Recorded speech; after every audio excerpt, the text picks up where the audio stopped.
राष्ट्रवादी काँग्रेसच्या नेत्या आणि अजित पवारांच्या पत्नी सुनेत्रा पवार यांनी राज्यसभेसाठी अर्ज दाखल केला। उमेदवारी अर्ज भरण्याची वेळ संपली तरी इतर कुणाचेही अर्ज आले नसल्याने त्यांची बिनविरोध निवड झालेली आहे। विधान भवनामध्ये अर्ज भरत असताना अजित पवार, छगन भुजबळ, सुनील तटकरे आणि प्रफुल्ल पटेल यावेळी उपस्थित होते।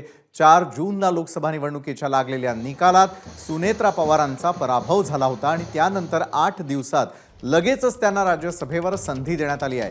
त्यानंतर बारामतीच्या काटेवाडीमध्ये राष्ट्रवादीच्या कार्यकर्त्यांनी जल्लोष केलेला आपण दुसऱ्या दृश्यांमध्ये पाहू शकतोय।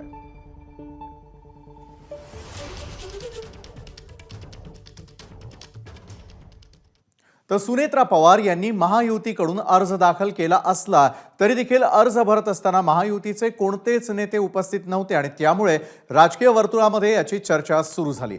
त्यावर राष्ट्रवादीकडूनही मित्रपक्षांना निमंत्रण दिलं नव्हतं अशी सारवासारव प्रफुल्ल पटेल यांनी केली आहे। कोणालाही सूचना केली नव्हती, फक्त त्यांना माहिती होतं की ही पोटनिवडणूक आहे, आमच्याकडूनच झालेली रिक्त जागा आम्ही भरायची आहे। त्यांना आम्ही सांगून आम्ही नामांकन भरलेलं आहे, पण कोणालाही आम्ही निमंत्रण दिलं नव्हतं। राष्ट्रवादीकडे सीट आहे, प्रफुल्ल पटेलांची जागा रिक्त झाली आहे, त्यामुळे स्वाभाविक ती राष्ट्रवादीकडे आहे। आणि फॉर्म भरताना साधारण आपण त्या ठिकाणी ज्या सुनेत्रा पवार जी आहे त्यांना महायुती म्हणून सर्वांचं समर्थन आहे, तर फॉर्म भरताना हा नाही गेला तो नाही गेला हे जे बातम्या आपण चालवतो यामध्ये अर्थ नाहीये।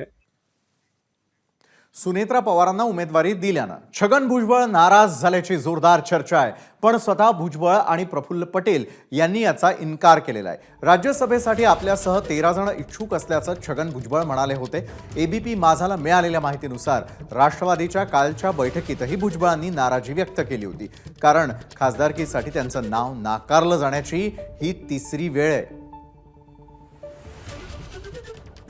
सुनेत्राताई पवार यांना राज्यसभेसाठी उभं करायचं आहे, त्यांचा फॉर्म भरायचा हा सर्वानुमते निर्णय झालेला आहे।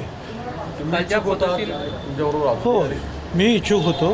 माझ्या तोंडावरून दिसतंय काय तुम्हाला नाराज?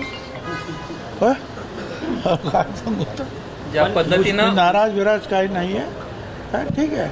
पक्षामध्ये जे आहे सगळ्यांना बरोबर घेऊन चर्चा करून निर्णय घ्यायचे असतात, काही कंपल्शन्स असतात पक्षाची सुद्धा कोणाला तरी उभं करण्याच्या बाबतीमध्ये। इच्छा असणं काही चुकीचा नाही आहे।